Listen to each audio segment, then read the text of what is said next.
Hello friends, welcome back to UGC plugin in the literature series of HPSC PGT English. हम romantic as के questions discuss कर रहे थे. Sorry guys, last कुछ दिनों से मैं वीडियोस अपलोड नहीं कर पा रही थी. मेरी थोड़ी सी जो शेड्यूल है वो हेक्टिक चल रही थी, बट आई प्रॉमिस आगे से हमारी जब तक आपका एग्जाम होता है हमारी वीडियोस रेगुलर आएंगी. हम इसकी पूरी कोशिश करेंगे कि आपको रेगुलर वीडियोस मिले. मुझे बहुत सारे फोन कॉल्स मैसेजेस पिछले दिनों मिले कि मैम हमें आगे का कंटेंट कब मिलेगा. आज मैं डेफिनेटली आज मैंने अपलोड कर दिया है. जो रोमांटिक एज के बाकी के क्वेश्चंस के आंसर्स हैं वो सब आपको हमारी एप्लीकेशन यूजीसी प्लगइन के ऊपर अवेलेबल होंगे.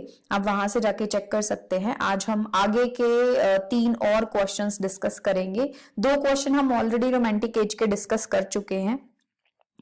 गाइज मैं एक सीरीज में वीडियोस बनाना चाह रही थी, बट हाँ हमें और भी कुछ मैसेजेस मिले हैं कि मैम इंडियन राइटिंग के क्वेश्चंस भी हमें दे दो, सिर्फ क्वेश्चंस दे दो. तो आप लोग की इस रिक्वेस्ट पे मैं इंडियन राइटिंग के क्वेश्चंस को भी हमारी एप्लीकेशन में अपलोड कर दूंगी, ताकि अगर आप लोग खुद से उनके आंसर्स लिखना चाहें तो आप लिख सकते हैं. बहुत अच्छी बात है अगर आप खुद से प्रैक्टिस करें.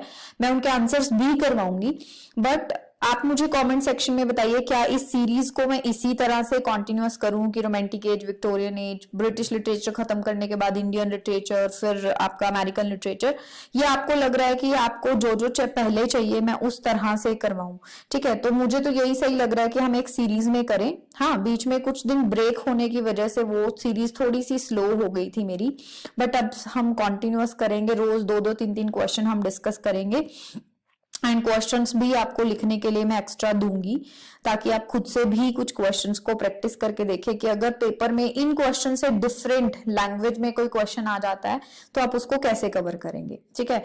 एंड एक और चीज आप मुझे कमेंट सेक्शन में बताइएगा कि आपने अभी तक क्या क्या कवर कर लिया है. सब्जेक्टिव पेपर की तैयारी करते हुए आपने अभी तक ग्रामर में एंड लिटरेचर में क्या क्या कवर कर लिया है. ये जो आंसर आपकी तरफ से हमें मिलेगा, इसके बेसिस पे हम आपकी तैयारी को और ज्यादा अच्छा कंटिन्यू कर पाएंगे. तो आपको 2 चीजों के जवाब देने हैं कि आपको इसी सीरीज में ये सीरीज चाहिए कि romantic as, Victorian age, British literature पूरा कवर करवा के फिर इंडियन एंड अमेरिकन, या फिर आप चाहते हैं कि जिस तरह से आपके हमें कमेंट्स मिले उस तरह से हम आपको वीडियोस प्रोवाइड करें. ठीक है. दूसरा आपको बताना कि आपने पर्सनली क्या क्या चीजें कवर कर ली हैं. आपको क्या लग रहा है कि आपने ग्रामर का कितना पोर्शन कर लिया है, तो आप हमें वो कमेंट सेक्शन में सारी चीजें बताइएगा, क्योंकि वही एक हमारा कम्युनिकेशन का मीडियम है. हम हर स्टूडेंट से पर्सनली इस चीज के बारे में बात नहीं कर सकते, बट हाँ हम आपके कमेंट सेक्शंस को ट्रैक कर सकते हैं. उसके बेसिस पे हम अपनी वीडियोस को आगे प्लान कर सकते हैं कि आपको चाहिए क्या. ठीक है. ये तो बात हो गई कि हम आगे क्या करने वाले हैं. तो आप हमें हेल्प करेंगे तो हमारा जो कंटेंट है उसी के बेस पे हम बनाएंगे. आज जो है हमारे 3 क्वेश्चंस हम फर्दर डिस्कस करेंगे. 2 हम ऑलरेडी रोमांटिक एज के कर चुके हैं. 3 क्वेश्चंस में सबसे पहला जो हमारा क्वेश्चन है उसको देख लेते हैं. Analyze the role of nature in romantic poetry. How does nature serve as a source of inspiration, solace and spiritual renewal for romantic poets? अब देखो सबसे मेन जो चीज है रोमांटिक एज की वो है नेचर. नेचर पोइट्री या नेचर के साथ कनेक्ट करना. तो इस क्वेश्चन को वो किसी भी लैंग्वेज में घुमा फिरा के अगर आपको पूछते हैं तो आपको भी थोड़ी बहुत लैंग्वेज घुमा फिरा के यही आंसर करना है. इसमें मैंने सारे मेन पॉइंट्स डाले हैं, बाकी आप एग्जाम्पल्स इसमें अपनी तरफ से कुछ भी ऐड कर सकते हैं. ठीक है. सो रोमांटिक पोइट्री की मेन थीम है नेचर, एंड हमें इस क्वेश्चन में यही एक्सप्लेन करना है कि कैसे नेचर पोइट्री के लिए सोर्स ऑफ जो नेचर है वो कैसे इस टाइम के पोइट्स के लिए सोर्स ऑफ इंस्पिरेशन है. सॉलिस का मतलब क्या है इस क्वेश्चन में? सॉलिस का मतलब है असिस्टेंस. किस तरह से नेचर पोइट्स को असिस्ट करती है. तो ये हमें क्वेश्चन पहले हमेशा समझना है. मैं बार बार आपको कहती हूँ क्वेश्चन नहीं समझा तो आंसर गलत करके आओगे. जैसे हमारे भी यहाँ जो लोगों ने एनरोल किया हुआ है हम उनको रेगुलर बेसिस पे क्वेश्चन देते हैं, उनके आंसर्स चेक करते हैं, तो वो क्वेश्चन ही समझ नहीं पाते बहुत बार, एंड वो कुछ भी आंसर कर देते हैं. 1 या 2 वर्ड देखे उसके बेसिस पे आंसर कर दिया. नहीं, जब तक आप क्वेश्चन को समझोगे नहीं तब तक आप उसका आंसर नहीं कर पाओगे. हमें क्या करना है इसमें, मैंने आपको बता दिया, हमें नेचर किस तरह से सोर्स ऑफ इंस्पिरेशन है पोइट्स के लिए वो एक्सप्लेन करना है। तो इंट्रोडक्शन में हम क्या लिखेंगे, इंट्रोडक्शन में हम क्वेश्चन की ही स्टेटमेंट को सिंपल वर्ड्स में रिपीट करेंगे। रोमांटिक पोइट्स नेचर को एक लिविंग बीइंग की तरह देखते हैं जो डिवाइन है। तो उनको लगता है कि नेचर जो है वो एक्चुअल में एक लिविंग बीइंग है, जैसे एक पर्सन होता है, एक ह्यूमन बीइंग होता है, उसी तरह से नेचर भी है जो उनसे बात करती है, जो उनको इंस्पायर करती है, जो उनको हेल्प करती है। जैसे एक ह्यूमन बीइंग कर सकता है, वैसे ही नेचर एक डिवाइन बीइंग है ना। ह्यूमन बीइंग्स उस तरह से हेल्प नहीं कर सकते जिस तरह से डिवाइन यानी गॉड। सो नेचर को गॉड की तरह उन्होंने देखा है। ये जो पोएट्स और नेचर का अनोखा कनेक्शन है, इसी से उन्हें खुद की और दुनिया की डीपर अंडरस्टैंडिंग होती है। तो वो कहता है कि इस नेचर को जब हम देखते हैं तो हमें इस दुनिया की डीपर अंडरस्टैंडिंग मिलती है कि ये दुनिया क्या है, ये मोह माया है, या इस दुनिया से हमें क्या लेना देना है, और हम अंदर से कौन है ना। जो मेडिटेशन करते हैं उन लोगों को पता है कि हम लोग डीप इनसाइड कुछ और है, हमारी जो सोल है वो कुछ और है। तो वो मेडिटेटिव जो स्टेट है वो इनको नेचर से पता चलती है। रोमांटिक पोइट्स को लगता है कि अर्बन लाइफ की जितनी भी प्रॉब्लम्स हैं, सो बेसिकली देखो नेचर और कंट्री साइड मतलब गांव, एंड अर्बन लाइफ दोनों का कंट्रास्ट है। सो इनको लगता है कि जो दुनिया इंडस्ट्रियल रेवोल्यूशन की वजह से अब शहरों की तरफ भाग रही है, उनको जो प्रॉब्लम्स का सामना करना पड़ रहा है या जो आने वाले फ्यूचर में करना पड़ेगा, उनसे बचने का बस एक ही तरीका है, वो है नेचर, जहां उन्हें शांति कंफर्ट दोनों मिल सकते हैं। So nature is the only thing जो आपकी हर प्रॉब्लम का सोल्यूशन है अकॉर्डिंग टू रोमांटिक पोइट्स। यहाँ वर्ड्सवर्थ की एक सिंपल सी कोटेशन मैंने आपको दी है, nature never did betray the heart that loved her. So nature कभी भी आपको धोखा नहीं देती जब आप नेचर से प्यार करते हैं, नेचर से कनेक्टेड रहते हैं। विलियम वर्ड्सवर्थ की एक कोटेशन है। अब देखो एग्जाम्पल्स डालने के लिए आप इसमें बहुत सारे एग्जाम्पल्स डाल सकते हो, मैं आगे कुछ कुछ पोएम्स के नाम भी आपको बताऊंगी। पीबी शाले की भी एक छोटी सी सिंपल एक लाइन की कोटेशन, इनका तो रट्टा लगा लो क्योंकि नेचर पोइट्री के ऊपर आपको घुमा फिरा के डेफिनेटली क्वेश्चन वो पूछ सकते हैं। सो नेचर के ऊपर पीबी शाले कहते हैं the poetry of earth is never dead, कि जो अर्थ की पोइट्री मतलब जो नेचर लिखती है वो कभी भी डेड नहीं हो सकती।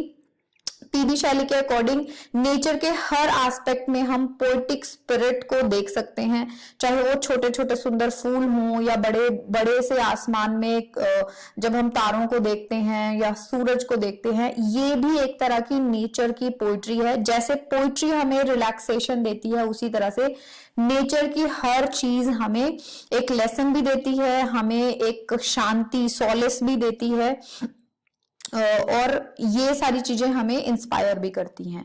सो पीबी शाले की इस कोटेशन को आप मेंशन कर सकते हो, इस कोटेशन को आप अपने वर्ड्स में जिस तरह से भी एक्सप्लेन कर सकते हो, जहां पे आप इसको नेचर के साथ कनेक्ट करके बता सकते हो। उन्होंने नेचर के एलिमेंट्स को यूज किया है अपने इमोशंस एंड फिलोसॉफिकल आइडियाज को एक्सप्रेस करने के लिए। ये आप मेन बॉडी में डाल सकते हैं कि किस तरह से नेचर जो है उनकी पोएट्री में है ही नेचर के जो एलिमेंट्स हैं, एंड उन्हीं एलिमेंट्स के थ्रू वो अपने इमोशंस कैसे, जैसे डैफोडिल्स का अगर हम एग्जांपल ले, किस तरह से पोएट जो है बादलों को देखता है, डैफोडिल्स मतलब बादल, एंड किस तरह से वो नेचर में अपनी एक खुशी एक शांति को फील कर रहा है। तो वो उनके इंटरनल इमोशंस हैं एंड उनके जो फिलोसॉफिकल आइडियाज हैं उनको वो अपनी पोइट्री के थ्रू नेचुरल एलिमेंट्स के थ्रू एक्सप्रेस कर रहे हैं। फॉर एग्जाम्पल एक और एग्जाम्पल लेते हैं, विंड जो है वो बहुत ज्यादा यूज की गई है। सो विंड जो है वो सिंबल हो सकती है फ्रीडम का, कि किस तरह से जो हमारी सोल है वो मटीरियलिस्टिक चीजों से फ्री हो सकती है। इसी तरह से ओशन जो है वो रिप्रेजेंट करता है वास्टनेस को, बहुत जो वास्ट चीजें होती हैं, एंड मिस्ट्री, किस चीज की मिस्ट्री, यूनिवर्स की वास्टनेस एंड यूनिवर्स की मिस्ट्रीज को रिप्रेजेंट करता है ओशन। तो इस तरह से आप और भी एग्जांपल्स ले सकते हैं। अगर आपकी कोई फेवरेट पोएम्स हैं विलियम वर्ड्सवर्थ की या जॉन कीट्स की या एस.टी. कॉलरिज की, सबने नेचर को अलग अलग रूपों में एक्सप्रेस किया है, तो आप इस क्वेश्चन में उसको एक्सप्लेन कर सकते हैं। सो हम कह सकते हैं कि नेचर ने रोमांटिक पोइट्री में एक इंपॉर्टेंट रोल प्ले किया है। ये हमारा इस तरह से हम कंक्लूजन कर सकते हैं। और हम क्या कर सकते हैं, आप चाहते हैं तो इस क्वेश्चन में एग्जांपल्स दे सकते हैं ओड टू वेस्ट विंड का, या फिर डेफोडिल्स का, या फिर ओड टू नाइटिंगेल का, या जो भी पोएम आपको लगता है कि कहीं ना कहीं उसमें नेचर की किसी चीज या नेचर को एक्सप्रेस किया गया है, आप उसका एग्जाम्पल अपने क्वेश्चन में डाल सकते हैं। सो कभी भी सब्जेक्टिव जो क्वेश्चंस होते हैं उनका एक आंसर नहीं होता, उसको 50 तरह से आप लिख सकते हैं। हर स्टूडेंट का क्वेश्चन का आंसर डिफरेंट होता है, क्योंकि हर कोई उस पर्टिकुलर पॉइंट को डिफरेंट तरह से देखता है। सो इस तरह से आप इस क्वेश्चन को आंसर कर सकते हैं। नेक्स्ट क्वेश्चन हम देख लेते हैं। नेक्स्ट क्वेश्चन है discuss the romantic ideals of the poet as a visionary and prophet. Prophet और विजनरी कौन होते हैं? जो भविष्य देख सकते हैं, जो भविष्यवाणियां कर सकते हैं, है ना। How does this concept relate to the poet's social and political concerns. So किस तरह से जो ये कॉन्सेप्ट है कि वो भविष्यवाणी कर सकते हैं, जो रोमांटिक एज के पोएट्स हैं, वो किस तरह से सोशल एंड पॉलिटिकल प्रॉब्लम्स को हाईलाइट करते हैं अपनी पोइट्री के थ्रू, एंड किस तरह से उनके सोल्यूशन देते हैं। सो ये हमें क्वेश्चन समझना कि किस तरह से जो रोमांटिक पोएट्स हैं वो विजनरी हैं, प्रॉफिट्स हैं, यानी कि वो समाज में हो रही चीजों के थ्रू हमें भविष्य में क्या हो सकता है, क्या प्रॉब्लम्स आ सकती हैं, उनके बारे में बताते हैं, एंड किस तरह से सोशल एंड पॉलिटिकल चीजों को उन्होंने अपनी पोएट्री के थ्रू डिस्कस किया है। इसके आंसर में हम लिख सकते हैं कि जो रोमांटिक पोएट्स हैं ना सिर्फ प्लेजर के लिए पोइट्री लिखते हैं, बट हम उन्हें प्रॉफिट्स भी कह सकते हैं, हम उन्हें भविष्य बताने वाले पोएट्स भी कह सकते हैं। यही चीजें हमें इस क्वेश्चन में एग्जाम्पल्स के थ्रू या अपने पॉइंट ऑफ व्यू के थ्रू प्रूफ करना है। इसमें और हम इंट्रोडक्शन में क्या लिख सकते हैं कि रोमांटिक पोएट्स कोई ऑर्डिनरी पोएट्स ना होकर बहुत दूरदर्शी थे। दूरदर्शी मतलब जो फ्यूचर को देख सकते थे, प्रिडिक्ट कर सकते थे, एंड इसलिए उन्हें विजनरी या प्रॉफिट्स हम कह सकते हैं। उनको ये कहना गलत नहीं होगा कि वो विजनरी हैं या प्रॉफिट्स हैं। ये पोएट्स अपनी सेंस ऑफ इमेजिनेशन के कारण ह्यूमन बॉडी की लिमिटेशंस को पार करते हुए मटेरियल वर्ल्ड से भी परे देख सकते हैं, यानी कि एक ह्यूमन बीइंग, एक नॉर्मल ह्यूमन बीइंग जो कि आने वाले समय को प्रिडिक्ट नहीं कर सकता, देख नहीं सकता, बट ये अपनी इमेजिनेशन के थ्रू भविष्य को भी देख सकते हैं कि क्या क्या प्रॉब्लम्स या क्या क्या बेनिफिट्स हमें होने वाले हैं फ्यूचर में। सो हम अगर ध्यान से देखें तो इनकी पोइट्री में डेफिनेटली कुछ लेसन्स हैं जो आज भी वैलिड हैं, इवन इतने सालों बाद। रोमांटिक पोएट्स 1800s में लिख रहे थे एंड अभी 2024 का एंड होने वाला है, आज भी इतने सालों बाद भी ये चीजें वैलिड हैं। तो हम कह सकते हैं कि वो जो हैं एक ट्रू प्रॉफिट्स हैं। इन्होंने अपनी पोएम्स के थ्रू सोसाइटी की बुराइयों को क्रिटिसाइज किया है एंड एक बड़े सोशल एंड पॉलिटिकल चेंज के लिए लोगों को इंस्पायर किया है। ये भी एक मेन चीज है। पीबी शाले की एक छोटी सी कोटेशन मैंने यहाँ पर दी है जो कि डिफेंस ऑफ पोइट्री, जो कि पीबी शाले का एक क्रिटिकल वर्क है।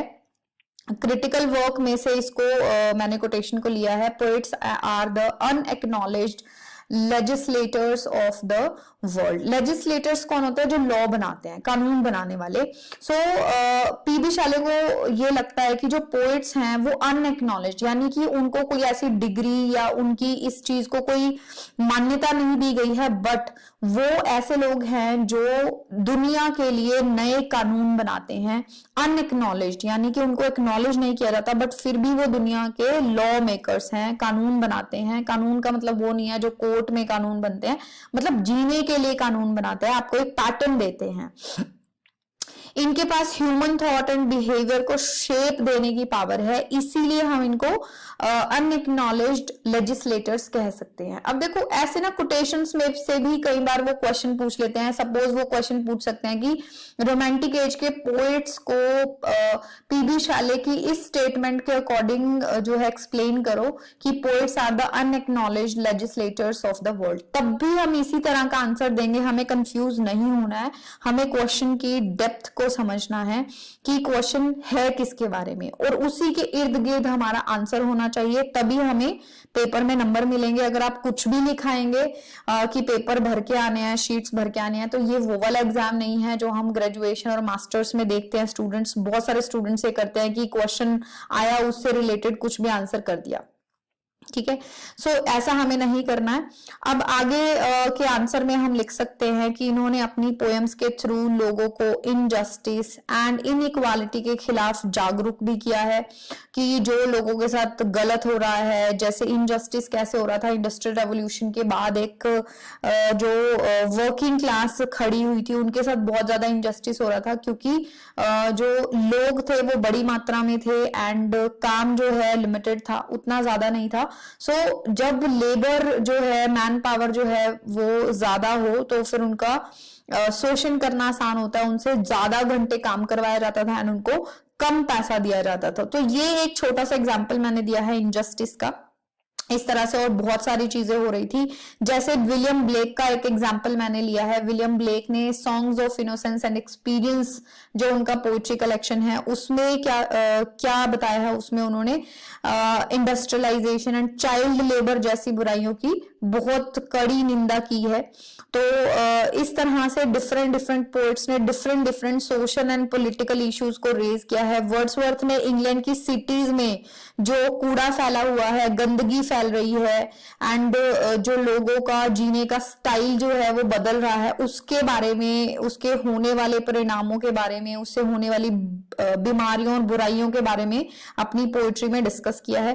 पीबी शाले ने भी ऑपरेशन एंड टायरनी के खिलाफ लिखा है। सो पीबी शाली को भी लगता है कि किस तरह से जो लोग हैं वो दूसरे लोगों का शोषण करते हैं, टायरनी के बारे में, दुख के बारे में लिखा है। वर्ड्सवर्थ की इस कोटेशन से पता चलता है कि पोएट का माइंड मटेरियल वर्ल्ड से बंधा नहीं है, बल्कि वो इमोर्टल है एंड हायर ट्रूथ तक पहुंच सकता है। The mind of man is immortal. Immortal जिसको कभी भी खत्म ना किया जाए। मोर्टल क्या होता है? जो मर सकता है। इमोर्टल जो अमर हो। And as such walks abroad in this world as a native of another. अब ये कोटेशन मैंने इस तरह से इसलिए लिखी है ताकि आपको एक एग्जांपल मिल सके। एक्चुअली इसको आप वॉक्स को भी सेम लाइन में लिखेंगे, सच वॉक्स, एंड दूसरी लाइन में आप लिख सकते हैं broad in this world as a native of another.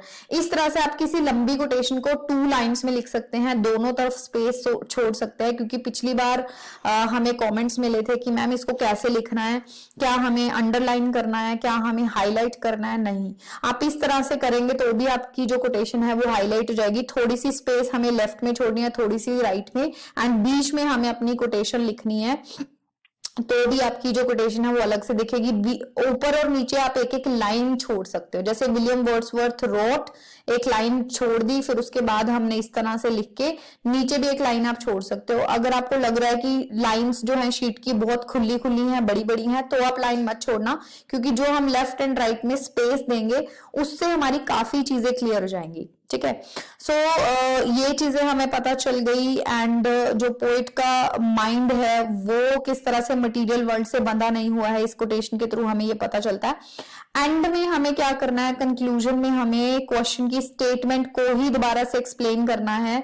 दिए हुए एग्जाम्पल्स के थ्रू हम कह सकते हैं कि रोमांटिक पोइट्स जो हैं वो विजनरी भी थे, एंड उनके आइडियाज ने सोसाइटी के सोशल एंड पॉलिटिकल सेटअप के इम्पैक्ट को भी इम्पैक्ट किया था। ठीक है। तो उनका जो इम्पैक्ट है वो ऑलरेडी हमने बता दिया है कि किस तरह से उन्होंने सारी जो बुराइयां हैं समाज की उनको बताया है, एंड उनके सॉल्यूशंस भी दिए हैं।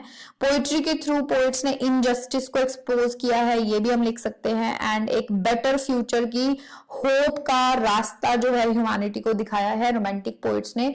इसीलिए हम उनको कह सकते हैं कि वो प्रॉफिट्स हैं, एंड वो सोशल एंड पॉलिटिकल जो एजेंडाज हैं उनको वो टच करते हैं। तो इस तरह से हम इस क्वेश्चन को एंड करेंगे। नेक्स्ट क्वेश्चन एक बार देख लेते हैं। नेक्स्ट क्वेश्चन क्या है? Explore the characteristics of the Byronic hero. How does this figure challenge traditional notions of heroism and masculinity? So इसमें हमें लिखना क्या है, इसमें हमें बायरोनिक हीरो क्या है, उनके क्या क्या फीचर्स होते हैं, ये हमें लिखना है। एंड साथ ही हमें ये बताना है कि जो ट्रेडिशनल नोशंस ऑफ हीरोइज्म है, ट्रेडिशनल नोशंस क्या होता है, एक हीरो में हम क्या देखते हैं, वो स्मार्ट होता है, इंटेलिजेंट होता है, बुराइयों से दूर होता है, उसमें हर तरह की अच्छी क्वालिटीज होती हैं, है ना। सो किस तरह से जो बायरोनिक हीरो है वो traditional notions of heroism and masculinity, जिस तरह से हम एक हीरो को देखते हैं उनसे किस तरह से ये अलग भी हैं, बट इनके अंदर भी हीरोइक क्वालिटीज होती हैं, बट एक ट्रेडिशनल हीरो जैसे हम शक्तिमान को देखते हैं या फिर हम किसी भी नॉवल के किसी हीरो को देखते हैं, उसमें जो फीचर्स हम देखते हैं उससे किस तरह से अलग है। तो ये हमारा क्वेश्चन हो गया, क्वेश्चन मैंने आपको समझा दिया। अब इसमें हम क्या करेंगे, बायरॉनिक हीरो के फीचर्स हम लिखेंगे, साथ ही हम लिटरेचर से कुछ बायरॉनिक हीरोज के एग्जाम्पल्स भी दे सकते हैं। अब आपको ये चीज समझनी है कि बायरन ने एक टाइप ऑफ कैरेक्टर बनाया और उसी टाइप ऑफ कैरेक्टर में जो फीचर्स डाले उस फीचर्स को हम बायरॉनिक हीरो कहते हैं, ना कि बायरन के सिर्फ एक हीरो के लिए ये टर्म यूज की जाती है। तो इस तरह के हीरोज जिस भी राइटर ने बनाए हैं उसके कैरेक्टर को हम बायरॉनिक हीरो कहते हैं। उनके एग्जाम्पल्स से हम इस क्वेश्चन को आंसर करेंगे।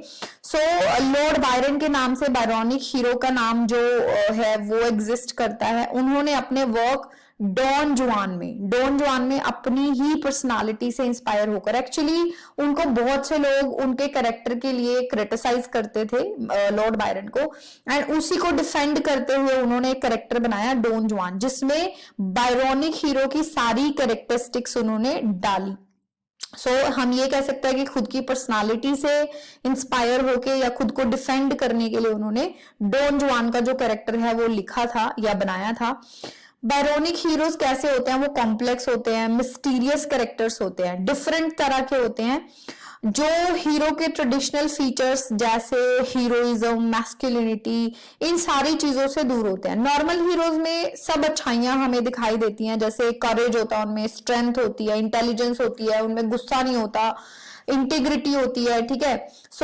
ये जो सारी चीजें हैं ये एक मेन हीरो में होती हैं, बट जो बायरॉनिक हीरो है वो डिफरेंट है। अब उसमें क्या कैरेक्टरिस्टिक्स हैं जो मेन हीरो से कुछ कुछ अलग हैं, वो सारी चीजें हम मेन बॉडी में लिखेंगे। मेन बॉडी में हम कुछ कैरेक्टरिस्टिक्स को एक्सप्लेन करेंगे। बायरॉनिक हीरो कैसे हैं, मेडिटेटिव हैं, पेसिमिस्टिक हैं,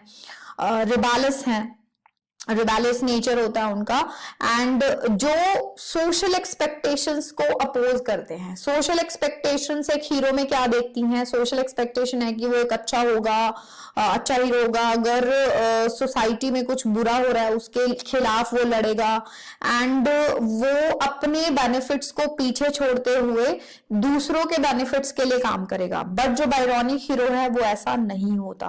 वो बेशक हीरो है बट उसके अंदर एक पेसिमिज्म भी होता है, जो कि जनरली मेन हीरो में हम नहीं देखते। मेन जो हीरोज होते हैं हमारे वो ऑप्टिमिस्टिक होते हैं, रिबेलियस होते हैं, रिबेलियस ये भी होते हैं। और क्या फीचर्स होते हैं, ये जो है इंटेलिजेंट आपको दिखाई देंगे, ये अपनी फील्ड में अच्छे होंगे, जिस भी फील्ड में इनको दिखाया जाएगा ये इंटेलिजेंट इनको दिखाया जाएगा। अट्रैक्टिव भी होंगे, चाहे ये टॉल हो, डार्क हो, बट ये हैंडसम होंगे, स्मार्ट होंगे, अट्रैक्टिव होंगे, इनकी पर्सनालिटी को इस तरह से दिखाया जाएगा।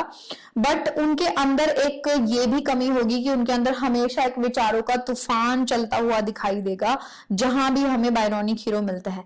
पॉजिटिव एंड नेगेटिव का जो ये कॉम्बिनेशन है ये जो है हमें अट्रैक्ट करता है इनकी तरफ, एंड इनको एक बहुत ही रहस्यमयी टाइप का कैरेक्टर बनाता है। तो ये सारे फीचर्स हैं। यहां मैंने कुछ एग्जांपल्स भी आपके लिए दिए हैं, थोड़ी डिटेल्स भी दिए हैं कि कौन कौन से हीरोज लिटरेचर में हैं जिनको हम बायरॉनिक हीरो कह सकते हैं। सबसे पहले तो डॉन जुआन ही है जिसके ऊपर ये बायरॉनिक हीरो का कॉन्सेप्ट बना था। उसके अलावा जो बायरॉनिक हीरोज हैं वो हमें मल्टीपल नॉवेल्स में मिलते हैं, जैसे फॉर एग्जांपल हिथक्लिफ है।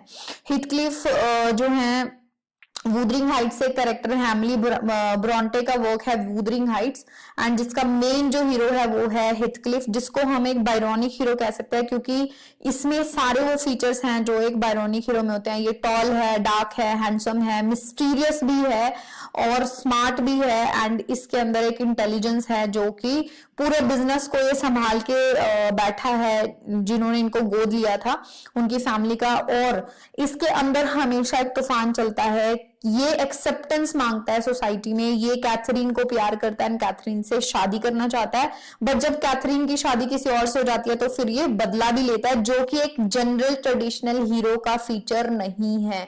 ये उससे बदला भी लेता है, एंड ये उसकी बेटी की शादी, कैथरीन की बेटी की शादी जिसका नाम भी कैथरीन है, उसकी शादी अपने बेटे से कराता है ताकि उससे बदला ले सके, ठीक है।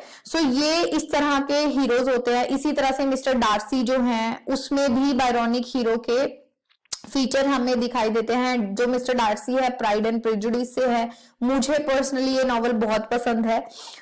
मिस्टर डार्सी जो हैं वो एरोगेंस दिखाई देती है उनके अंदर शाइनेस भी है, lack of trust in people, तभी जो है वो हीरोइन को पसंद करते हुए भी उसके अंदर एक जजमेंट हमेशा रहती है। सो मिस्टर डार्सी का कैरेक्टर है। इसी तरह से रोचेस्टर, अगेन ये भी one of my favourite novels हैं।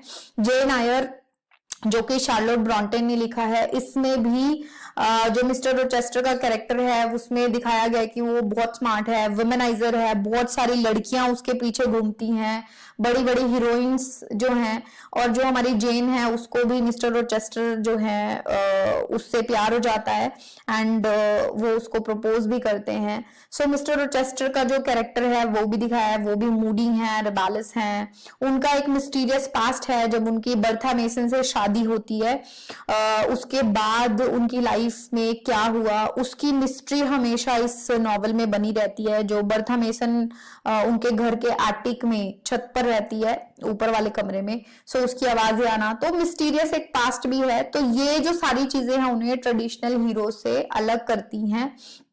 और इनका जो मूड है उनकी वजह से, उनकी जो चॉइसेस है उनकी वजह से ये खुद ही अपना डिस्ट्रक्शन करते हैं, खुद ही इनकी लाइफ में प्रॉब्लम्स जनरेट करते हैं, ये भी एक चीज है। तो ये सारे एग्जांपल्स मैंने यहाँ पर दिए हैं, ये बायरोनिक हीरोज के एग्जांपल्स हैं। हमारे पेपर के हिसाब से इतने एग्जांपल्स काफी हैं। आपको कोई और एग्जांपल पता है तो आप वो भी इसमें डाल सकते हैं। बहुत सारे एग्जांपल्स जो हैं बायरोनिक हीरोज के हमें लिटरेचर में मिलते हैं। एट लास्ट हम कह सकते हैं कि जो बायरोनिक हीरो हैं वो यूनिक हैं, इंटरेस्टिंग हैं, ट्रेडिशनल हीरो से काफी अलग होते हैं। सो जो हमारी बेसिक क्वेश्चन की स्टेटमेंट है उसको हम हैंस प्रूव करके यहाँ पे लिख सकते हैं। उनकी अच्छी और बुरी आदतों के लिए उन्हें ह्यूमन बीइंग से ज्यादा रिलेट करती हैं, क्योंकि ह्यूमन बीइंग्स हम लोग कैसे हैं, हम लोग कभी भी मूवी के हीरो की तरह नहीं हो सकते। ऐसा नहीं हो सकता कि हमारे अंदर सारी क्वालिटीज हैं, कि हम स्मार्ट भी हैं, हम गुंडों से भी लड़ सकते हैं, ठीक है। सो जो बेसिक ह्यूमन बीइंग्स होते हैं उनसे काफी मिलते जुलते बायरोनिक हीरोज होते हैं। और ये साबित करती है कि फ्लोज के साथ भी ह्यूमन बीइंग्स जो हैं वो आकर्षक हो सकते हैं, इंस्पायरिंग हो सकते हैं, क्योंकि हर ह्यूमन बीइंग के अंदर कुछ फ्लॉज होते हैं। चाहे आप अपने आसपास देख लो, खुद को देख लो, आपके अंदर भी बहुत सारी कमियां होंगी, वो अलग बात है हम उसको एक्सेप्ट करें या ना करें। सो फ्लॉज के साथ भी ह्यूमन बीइंग्स अट्रैक्टिव हो सकते हैं, ये चीज प्रूफ करते हैं हमारे बायरोनिक हीरोज। सो यहाँ पर हमारे 3 क्वेश्चंस एंड होते हैं। और नेक्स्ट जो है हमारे 2-3 क्वेश्चन और हैं जो हम डिस्कस करेंगे कुछ कुछ स्पेसिफिक ऑथर्स के साथ। कुछ जैसे नेगेटिव कैपेबिलिटी होगी उस टर्म को हम एक्सप्रेस करेंगे। क्वेश्चंस ऑलरेडी 10 क्वेश्चंस नहीं 15 क्वेश्चंस मैंने आपको इस रोमांटिक एज से दिए हुए हैं, हमारी एप्लीकेशन पे अपलोड किए हुए हैं। वहां पे जाओ, जो भी क्वेश्चन आपको आता है उसको अटेम्प्ट करके देखो और मुझे बताओ कि आपसे अटेम्प्ट हो रहा है या नहीं हो रहा है।